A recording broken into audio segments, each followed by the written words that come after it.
María estaba demasiado entretenida viendo el devenir de aquella gente por el aeropuerto. Le llamó la atención cómo todas las mujeres cubrían la mayor parte de su cuerpo, y se alegró de haber ido vestida acorde a los cánones de comportamiento de aquel país. María acarició su vientre durante unos segundos. Este gesto maternal siempre le sentaba bien, le infundía fuerza y seguridad, le recargaba la dosis de ánimos y coraje que necesitaba, y le dibujaba al instante una sonrisa en su rostro. Fueron muchas horas de viaje en coche las que invirtieron María, Narrat y su cuñado hasta llegar a la frontera con Afganistán.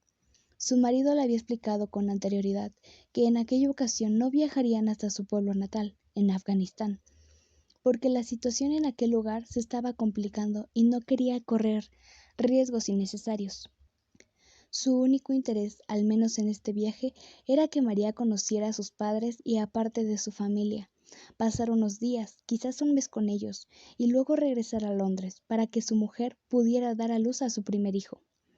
Por este motivo, habían decidido que los padres de Narrat y algunos de sus hermanos y hermanas se desplazaran hasta un pueblecito situado casi en el término limítrofe de los países, Afganistán y Pakistán, donde vivían otros familiares de Narrat. El cruce de la frontera fue algo farragoso. A María le llamó la atención la nutrida fila de personas que había esperando a poder franquear aquel límite territorial. Cuando por fin lo hicieron, María pudo notar cómo la gestión recién fraguada se saldó con el posterior enfado de Narrat, que no paraba de hablarle a su hermano como si algo le hubiese contrariado.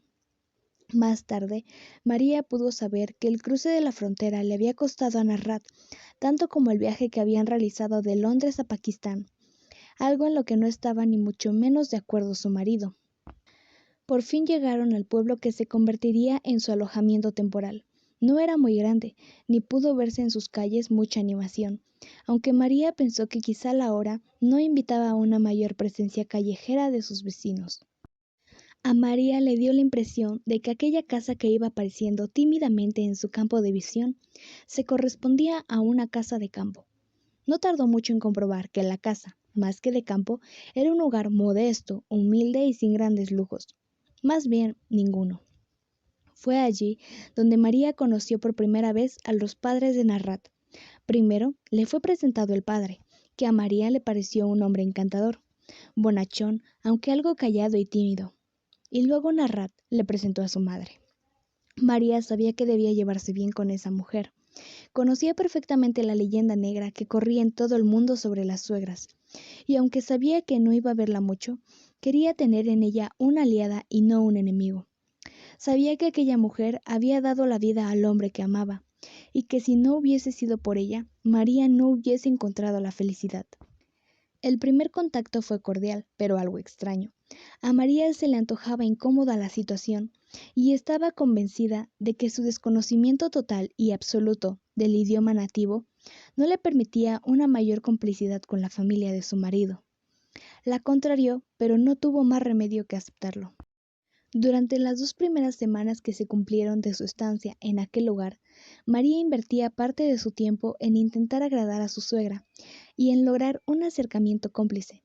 Narrat le había hablado de ella, de cómo había sacado adelante prácticamente en solitario a toda su familia, del esfuerzo y trabajo que se había visto obligada a realizar para sacar adelante a todos sus hijos, y de cómo había logrado vencer las dificultades y los reveses cuando las guerras y la necesidad casi perpetua habían acompañado a su familia. María la admiraba y se esforzaba porque se le notara, pero no pudo estar segura de que lo consiguiera. El resto del tiempo lo pasaba con su marido. Difícilmente se separaba de él. Prácticamente no salieron de aquella casa, lo que profundizó en María el sentimiento de aburrimiento que la acompañaba desde que se levantaba hasta que volvía a acostarse. Por si no tuviera bastante con aquella sensación, María venía sintiendo las molestias en su embarazo. Se sentía pesada y cada vez se le hacía más complicado imprimir cierta movilidad a sus actos.